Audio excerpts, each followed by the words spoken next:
ఓ పార్థ, ఎవరు నన్నే దేవదేవునిగా ధ్యానము చేయనో, మనసులో ఎల్లవేళ నా స్మరణము చేయనో,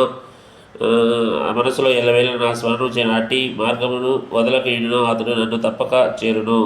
భగవంతుడి ధ్యానమును అతన్ని సర్వజ్ఞుడు, అతి పురాతనుడు, నీమాకుడు, ఈ సూక్ష్మము కంటే సూక్ష్మమైనవాడు, అన్నింటినీ నడుపువాడు, భౌతిక భావనకు అచింత్యుడు, పరమ పురుషుడిగాను చేయవలెను. అతడు సూర్యుని వలె ప్రకాశవంతుడు, దివ్యుడు, భౌతిక ప్రకృతికి అతీతమైనవాడు. మరణ సమయంలో ప్రాణవాయువును ఒకటి మధ్యలో నిలిపి యోగశక్తిచే చలించని మనస్సుతో పూర్తి భక్తియుక్త భావనతో భగవానుని స్మరించువాడు తప్పక పరమపురుషుని పొందగలడు. వేద వీధులైన వారును, ఓంకారమును ఉచ్చరించువారును, సన్యాసాశ్రమమునందున్న మహర్షులను మనుషులు బ్రహ్మమునందు ప్రవేశించుదురు. అట్టి పూర్ణతను కోరువారు బ్రహ్మచర్య వ్రతము అభ్యసించుదురు. మోక్షమును పొందు ఈ విధానము ఇప్పుడు నీకు నేను సంక్షేమంగా వివరింతును. ఇంద్రియ కర్మల నుండి విడివడియే యోగస్థితి అనబడును. అన్ని ఇంద్రియముల ద్వారములను మూసివేసి మనస్సును హృదయమునందు స్థిరము చేసి ప్రాణవాయువును శీర్షాగ్రమునందు నిలిపి మనుషుడు యోగమునందుండును.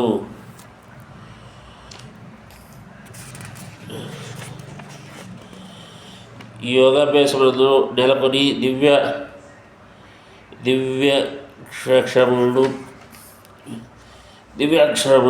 దివ్యాక్షరములైన ఓంకారమును ఉచ్చారణ చేయొచ్చు. పిదప మనుషుడు దేవదేవుడైన నన్ను తలంచు శరీరమును త్యజించును, నిశ్చయముగా ఆధ్యాత్మిక లోకమును చేరను.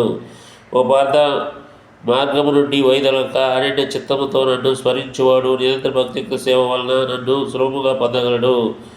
నన్ను పొందిన పిమ్మట మహాత్ములు, ఈ భక్తి యోగము నందున్నవారు అనిత్య జగత్తునకు ఎన్నడూ తిరిగి రారు. వారు అత్యంత పూర్ణతను పొంది ఉందరు.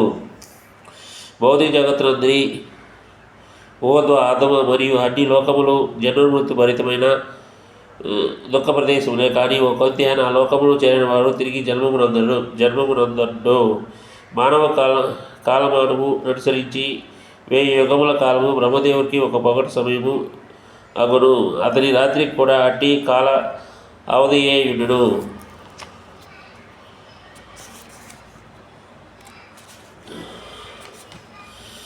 బ్రహ్మదేవుని పగటి సమయంలో ఆరంభమైనంతనే జీవులందరూ అవ్యక్త స్థితి నుండి వ్యక్తము చెంది పిదప అతని రాత్రి ప్రారంభమైనంతనే తిరిగి అవ్యక్తము నుండి లీనమగుదురు. బ్రహ్మదేవుని పగటి సమయము ఆరంభమైనప్పుడు జీవులు మరలా వ్యక్తమగుచు అతని రాత్రి సమయము ప్రారంభమైనంతనే అవశ్యులై నశించుదురు.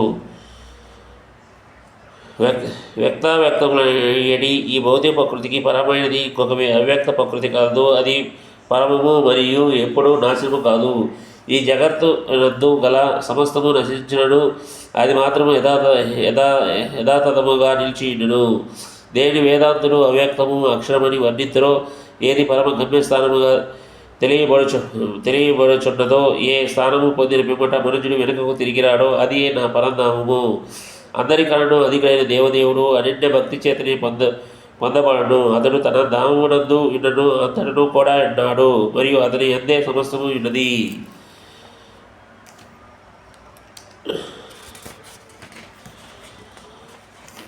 భరతవంశ శ్రేష్ఠుడ, ఏ కాలమునందు ఈ జగత్తును వీడి ద్వారా యోగి వెనుకకు తిరిగి వచ్చునో లేక తిరిగి రాకుండానో నేను నీకు ఇప్పుడు వివరించదును. భగవంతుడిని ఎరిగినవాడు అగ్నిదేవుని ప్రభావమునందు, ప్రకాశమునందు, ఏదేని శుభగడియనందు, చంద్రుని పౌర్ణమినందు, పక్షమునందు లేక సూర్యుడు ఉత్తరముగా ప్రయాణించు 6 నెలల నందు ఈ జగత్తును వీడి ద్వారా ఆ భగవంతుడిని పొందుదురు. ధూమమునందు రాత్రి యందు చంద్రుడు అమావాస్యమును పొందు పక్షమునందు సూర్యుడు దక్షిణముగా ప్రయాణించు 6 నెలల సమయమందు మరణించు యోగి చంద్రలోకమును చేరి మరలా వెనుకకు తిరిగి